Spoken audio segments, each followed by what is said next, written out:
Monsieur B, une minute trente. Premier ministre, lors de nos échanges il y a quelques semaines à Sofia, dans le cadre de la conférence des présidents, vous aviez indiqué que la question des frontières extérieures et de leur nécessaire contrôle était sans doute le grand défi de l'Europe aujourd'hui, et vous l'avez d'ailleurs réaffirmé il y a quelques minutes. Si beaucoup de chefs d'État ou de gouvernement en Europe occidentale ont fait preuve d'un consternant angélisme et d'un laxisme total en organisant littéralement la submersion migratoire de l'Europe, il existe heureusement des chefs de gouvernement en Europe centrale et en Europe de l'Est qui sont déterminés à mener le combat pour l'identité et la sécurité. C'est le cas de vos voisins hongrois, de la Pologne, de la République tchèque et désormais de l'Autriche.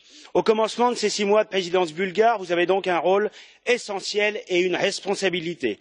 Vous pouvez impulser en effet une véritable volonté politique totalement absente aujourd'hui des institutions européennes pour dissuader l'immigration, anéantir les filières mafieuses et renforcer les protections. La Bulgarie détient la frontière terrestre la plus importante avec la Turquie et à l'heure actuelle, votre gouvernement, Monsieur Borisov, a fait preuve d'une fermeté qui a été payante en obtenant de très bons résultats que vous avez rappelés tout à l'heure.